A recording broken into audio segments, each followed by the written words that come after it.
Welcome to SportsBeat KC, the Kansas City Star's daily sports podcast. It is Wednesday, December 23rd, and I'm Blair Kerkhoff. The Chiefs take on the Atlanta Falcons on Sunday at Arrowhead Stadium with a chance to do a few things.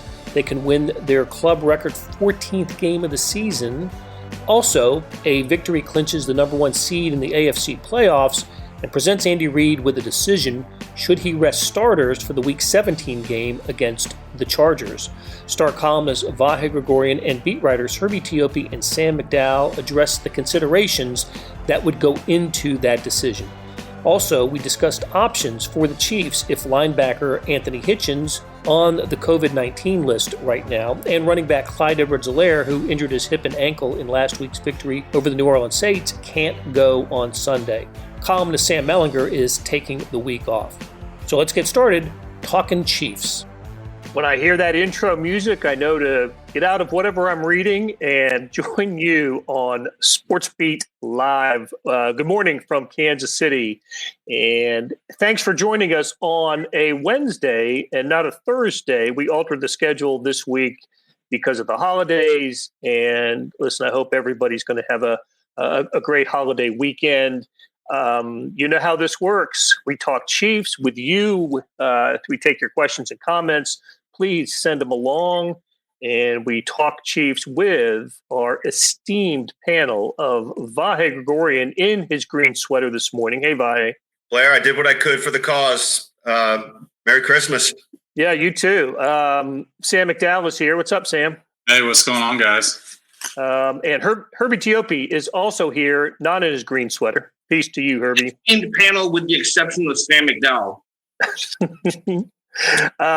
Sam Mellinger already in the Christmas spirit, taking a few days off to spend with his family. Happy to see it. And he will be joining us on Sunday for the Chiefs post-game SportsBeat Live. So got a lot of ground to cover this week, even though one of the reasons that we run this show on Thursday is so we could have at least one day of Chiefs press conferences to talk about on Wednesday. Not only does Andy Reid speak, but so does Patrick Mahomes and other players. And we get, if nothing else, an injury report. So we get the sort of the latest updates on the Chiefs' injured players and what that might mean for the upcoming game. So we don't have that advantage today, but we do know that we think that one player is going to be on that list today. That news broke yesterday about this, and it is Chiefs linebacker Anthony Hitchens appeared on the NFL's COVID-19 list on Tuesday. That has a lot of ramifications here, Herbie. Why don't you take us through exactly, remind us what it means to be on the list, and then we can talk about what it means for the position. Yeah, he landed on the list, and initially the NFL's transaction report doesn't indicate whether he tested positive or whether he was at risk of being a high risk contact of someone who did test positive. The NFL Network eventually came out and said it was a high risk contact, which means he's going to have to go through 5 days of protocol and isolation. And so he might be available for Sunday's game if all the tests come back, in his favor. This affects them tremendously because if he doesn't play, don't forget Damian Wilson, their other starting linebacker, has missed the last 2 games with a knee injury. Emmanuel Smith, the guy they called up from the practice squad to play on Sunday against the Saints, hurt his hamstring. Dorian O'Daniel, who provided depth, is now on injured reserve with an ankle injury. They're pretty thin all of a sudden. If Damian Wilson and Anthony Hitchens can't play, they're down to Ben Neiman, Darius Harris, and the rookie Willie Gay Jr. Those are the only 3 linebackers that they have currently on the active roster. That strikes me as being a close to an emergency situation for the Chiefs at that position. And for those that have been clamoring for Willie Gay to get more snaps, I think we would absolutely see that on Sunday if Anthony Hitchens can't play. The other aspect of it is quietly, Hitchens is having a pretty good season. He's the green dot guy and calls the defensive signals. I guess that would go to Neiman, wouldn't it, if Hitchens can't go? The other option they could probably do, because remember, their safeties, Tyrann Mathieu specifically and Daniel Sorensen, they play a lot in the box. So they might have one of them shift down and take the linebacker position. But if they go traditional and who calls you're absolutely correct. The green dot is the guy who is responsible for calling the defensive plays. It might be Ben Niemann. Yeah, you mentioned Tyrann Mathieu and Daniel Sorensen. Those guys are 1 and 2 in terms of defensive snaps for the Chiefs this year. Tyrann Mathieu rarely comes off the field, 97% of the defensive snaps, and Sorensen's 86% of the defensive snaps for the Chiefs this year. So it's certainly something to keep an eye on. Today, you and Sam McDowell will be all over the press conference to give us the updates. I'm sure we'll hear about just where things stand with Anthony Hitchens and the position group today and as the week unfolds. But of course, the other big injury news occurred in the game on Sunday against the New Orleans Saints. In the fourth quarter, Clyde Edwards-Helaire was on his way to he was having a terrific game. 97 yards, 79 yards rushing, one of his better outputs of the season. Was running hard, doing a great job. And then on a tackle, he got bent in all sorts of ways and stretched out. And we think we know his status. Sam McDowell, do we know any more than what the NFL Network reported on Tuesday, Monday or Tuesday? No, I mean, it looks like, he's probably going to miss these last 2 regular season games, but there's the shot at him coming back for the playoffs. I thought live that injury probably looked more painful than it was an actual serious injury. And we do know that his x-rays were clean after the game. So I think we'll probably hear from Andy Reid today that he's not. Or now, I was going to say he's not practicing, but now we're talking to these guys after practice because of the schedule change. I think we'll hear that he didn't go today. That's what I'm guessing, that he didn't go. You're right. When I saw when Andy Reid comes out to check on a player, there's an issue there, and he was split. He was bent backwards. It was just a tough tackle, and he just looked very uncomfortable. Maybe the best way to put it.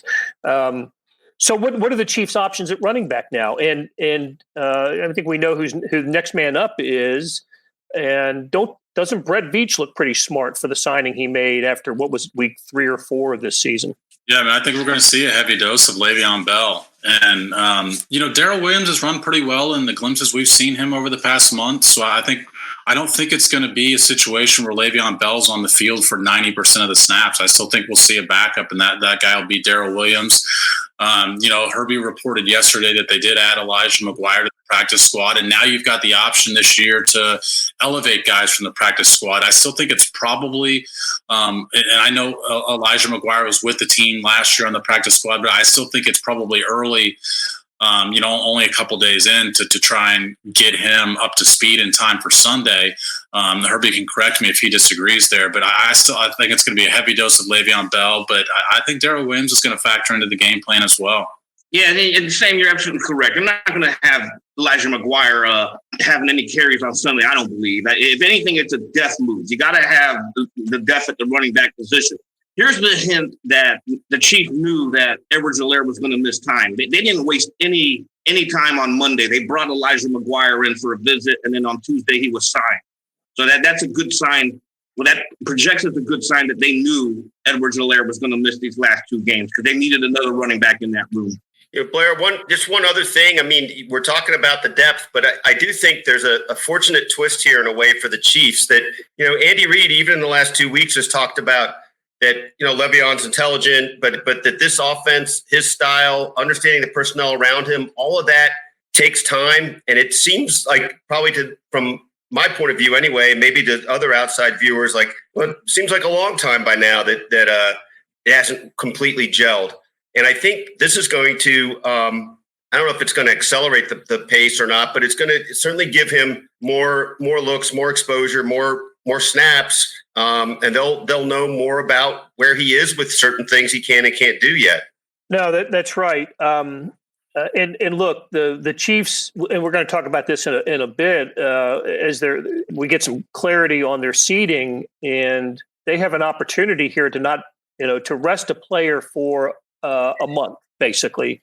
Final 2 games of the regular season, the first round of the playoffs, and then they would play in round 2, the second week of the NFL playoffs. So we don't exactly know what all is wrong with Clyde Edwards-Helaire. Andrew Leifer, says that he thinks it could be more of a hip thing, and of course there's the high ankle sprain prospect as well.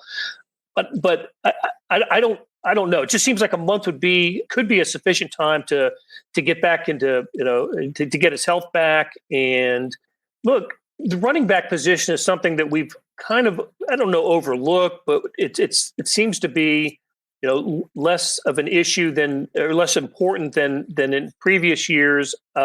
It's less important until you lose your starter, and then all of a sudden it's like, oh my gosh, what are they going to do? Who do they have? And David Kevin Boswell reminds us that Darwin Thompson's still on the roster as well, former draft pick, but has become more of a special teams specialist for the Chiefs. But can the Chiefs finish out the regular season with Le'Veon Bell, Darrell Williams, and Darwin Thompson as their running back depth chart?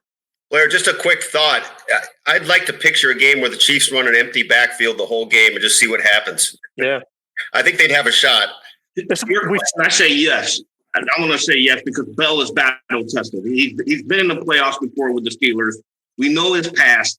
I think they can handle it with him. And not only that, they're so pass heavy. They don't really rely on the running game like some other teams, like the Tennessee Titans would. So you're not asking Le'Veon Bell, Darrell Williams, or Darwin Thompson to be a Derrick Henry type running back. Those types of running backs are a thing of the past these days. As long as they're able to figure out a way to distribute the ball between the running backs they have on the roster and still take care of Travis Kelce and Tyreek Hill, I think they'll be fine. And maybe, among the more important things that Chiefs running back does is pick up a blitzing, linebacker or defensive back. And Clyde Edwards-Helaire has improved in that over the season. Le'Veon Bell's a pro. I don't think that's an issue with him. And Darrell Williams may be better than all of them when it comes to picking up the extra rusher, which is so important for what the Chiefs are trying to do. So we'll see. The Falcons, the 4-10 Falcons come to Arrowhead Stadium. Is it 5-9 Chargers the following week? So those are the football equivalent of first world problems that the Chiefs are having right now. They still have, they're still having injuries on the offensive line. Herbie, before we go any further, and I know this requires probably an Andy Reid comment today, and I'm sure you'll ask him about that, but do you have any sense of the offensive line and where things stand in terms of injured players? Well, we do know that Mike Remmers missed Sunday's game with a back injury and neck injury, and I specifically asked Andy Reid on Monday what is going on with Mitchell Schwartz. The key thing being, will he be available for the postseason? And we know Reid can sometimes be transparent with injuries. If he was optimistic that a player would be back for the postseason, it would be basically say, we'll see. He gave I don't know. So that kind of like raises the alarm that maybe Schwartz won't be available. But, it's really going to come down to how Schwartz feels, how his back feels. And Reid pointed out it's really also with the doctors, how the doctors see it. The good news is we haven't had Rick Burkholder come out on a Wednesday to give an injury update, because that's usually an ominous sign if Rick Burkholder comes out on a Wednesday and says, this is what's going on with an injury. We haven't had that with Schwartz. And if he doesn't come out today and address Edwards-Helaire, then that might be good news for Edwards-Helaire as well. Anybody want to take a stab at who the Chiefs' second leading rusher is? Patrick Mahomes. That's right. I can't get anything by you guys.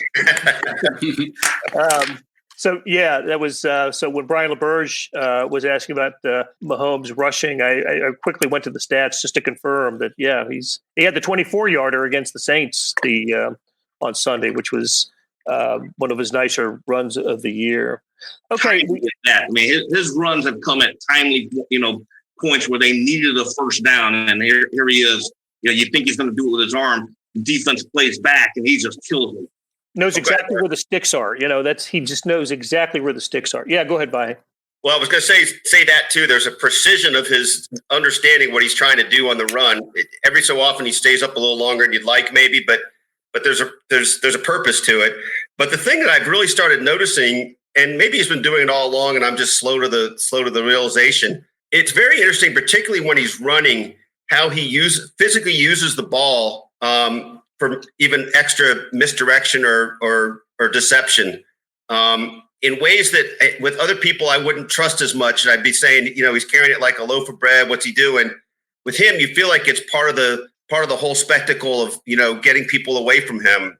He uses it effectively, in setting up passes too. I've just kind of started focusing on that in a different way. You guys may think it's been that way all along or it's nothing new, but it's just struck me lately. Well, Demarcus Robinson runs the same way. They both have that talent. And somehow it feels different. Ouch. Oh, I love McDowell. That's my guy. I love him. Well, how about his option keeper, the Le'Veon Bell touchdown run against the Saints? That speaks directly to Mahomes' talent. He, fools the linebacker or the defensive end and then pitches it at the precise, gets 5 yards downfield and pitches it at the precise right moment. And what did Bell say after the game? He's never had an easier touchdown in his NFL career.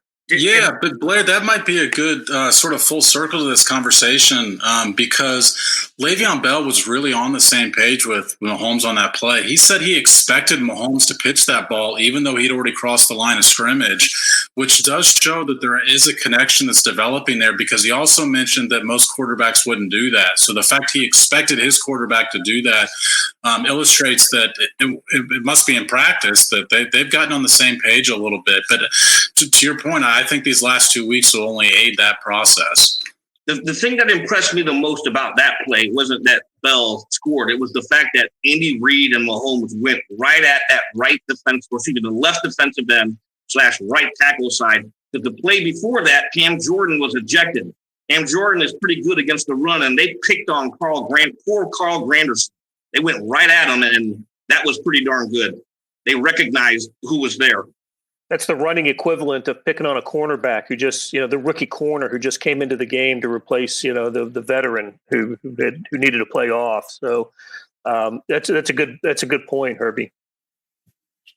Okay, we talked a little bit about it. Chiefs have a 2-game lead with 2 games to play in terms of the AFC West after the Steelers ended up losing to the Bengals on Monday Night Football. Boy, the Steelers are reeling, right? Is it 3 in a row after starting 11-0? So Chiefs 13-1, the Steelers and the Bills both at 11-3. That means the Chiefs just have to win one of their final 2 games to clinch the number 1 seed. And even if there's the crazy finish for the Chiefs and they go 0-2 in these final 2 games, there's still a 76% chance that they would finish as the number 1 seed in the AFC because Buffalo and the Steelers also finished 13-3. The several sets of tiebreakers, it would fall to strength of schedule. And all of this depends on the outcomes of other games over the next 2 weeks, but it looks like the Chiefs would have the strongest strength of schedule among those 3 teams. So it's almost like there's no chance the Chiefs don't get the number 1 seed in the AFC playoffs. Of course, that's important this year, not just because it means you don't have to play anywhere but your home stadium, but you get 1 fewer game to play. And that's the point of me bringing this up. Would that 1 day, that 1 week of rest, Blair.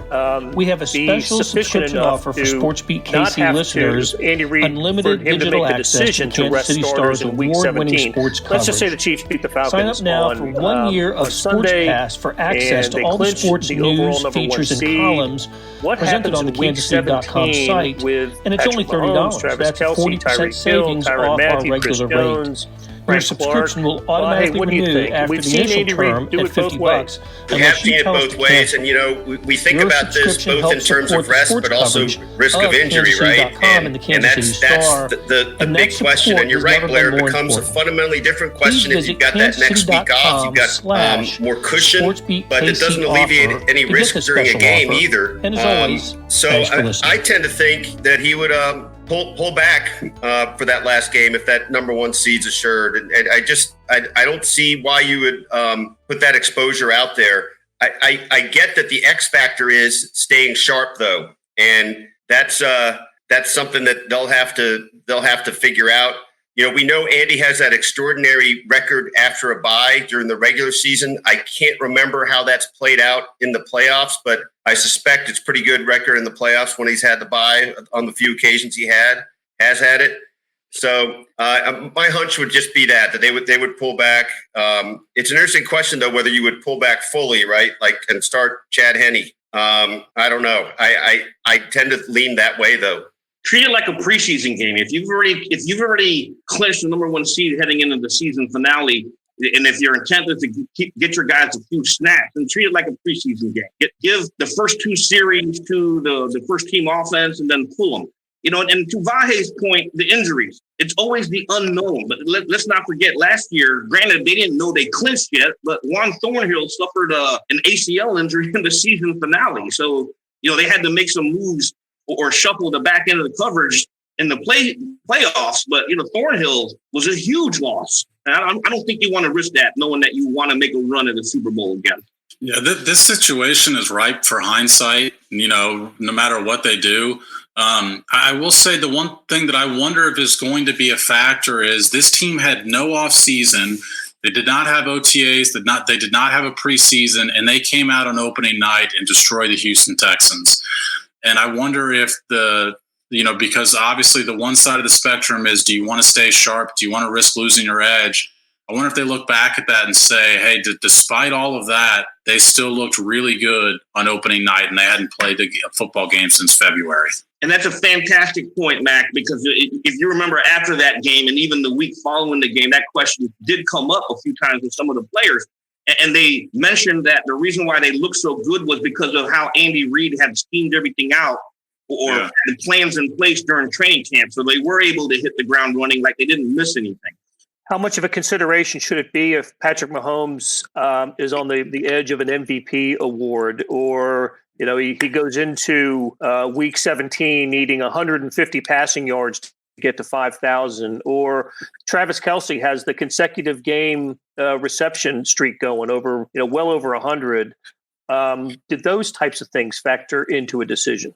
I don't think it should. Remember, all these people will always say it's never about individual goals. It's about the team goal. And the team goal is to get to the Super Bowl. As far as the MVP vote, those votes have probably already been submitted. I remember way back when I used to have a vote until I stopped paying my membership dues. But that's beside the point.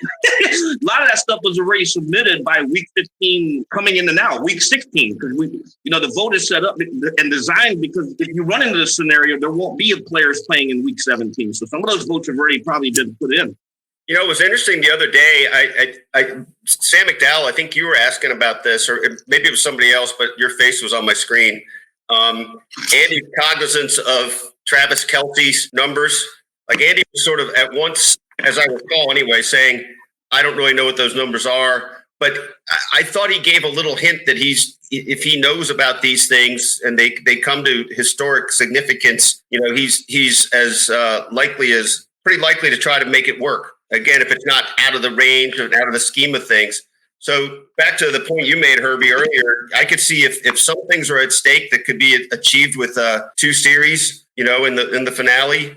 I think there might be some Andy force feeding of a record or 2. Okay, I've written down Herbie not paying membership fees as a topic to revisit at some point. And and can we not revisit the fact? So during these Chiefs press Zoom calls, Vahe just has my picture pinned up on the screen. Sam Mac on Vahe's screen. Okay, got it. As long as it's not a McDowell shrine in Vahe's house, we're good. Hey, just another thing to keep in mind. Drew Brees has. I said it, Herbie, not you. Keep that in mind. Drew Brees has 5,000-yard passing seasons. Nobody else has more than 1. So it'd be kind of a nice get if Mahomes could reach 5,000 yards. But keep this in mind too. Starting next year, there'll be an additional regular season game. We're talking about a 17-game regular season, not a 16-game regular season starting next year. So those types of records when it comes to total season totals, maybe we look at them a little differently starting next year anyway. So we'll see if Week 17 becomes a Chase Daniel week for the Chiefs. Or Mahomes week. Didn't he start Week 17? That's right, Patrick Mahomes week. Started week 17. Boy, how interesting does that turn out to be in the history of of the Chiefs? Yeah, we're not allowed to talk about that game with Sam not on the call, I don't think. That's right. All right.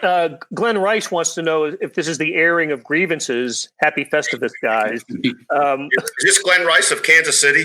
Yes, it is. Again, Glenn from Kansas City. That's right. That's what our group text is for.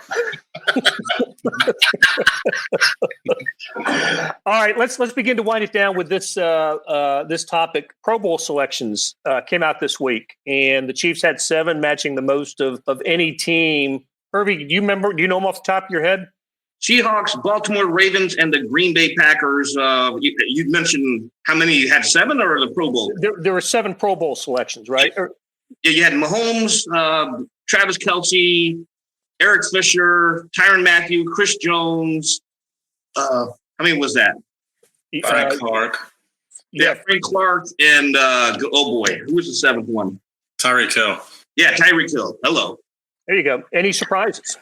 Probably not. I think Fisher did have a pretty darn good season this year. He was solid as heck. Maybe Frank Clark is a surprise to me. I don't think we've seen the sacks that we would have liked to see. Even Chris Jones only has 6.5.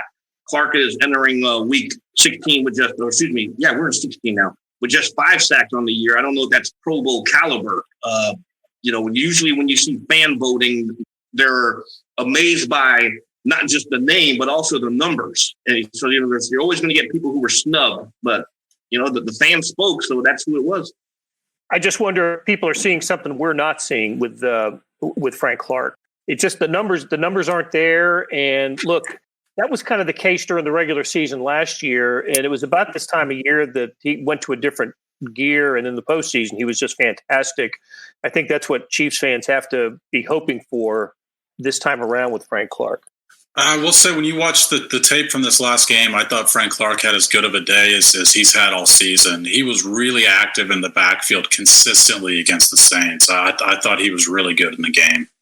When I watch Frank Clark and I watch replays, the thing that strikes me is if he had a second move, but it's everything. It seems to be trying to beat his guy around, at the edge, and it doesn't cut back inside, or doesn't have a spin, or at least we don't see it, or if it's not effective anyway. And maybe it won't matter down the stretch and in the postseason. But I always think of Frank Clark, being able to develop a second move a solid second move that would really help him. So, okay, guys, we're on a Christmas schedule, so we're going to end this a little earlier today than we usually do. So, Sam McDowell, Vahe Gregorian, Herbie Teope, and in spirit, Sam Mellinger.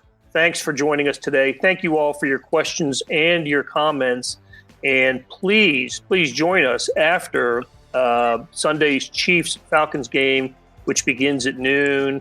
And we would be remiss if we didn't say thank you to Beth Welsh, our producer, and Merry Christmas to Beth as well. So, okay, guys, thanks a lot, and we'll talk to you again soon.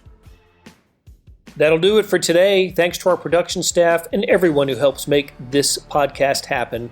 Derek Donovan, Beth Welsh, Monty Davis, Todd Feedback, Randy Mason, Jeff Rosen, Chris Fickett, and Savannah Smith. A tip of the cap to Vahe Gregorian, Herbie Teope, and Sam McDowell for stopping by and talking Chiefs. Links to their stories can be found in the show notes and on kansascity.com.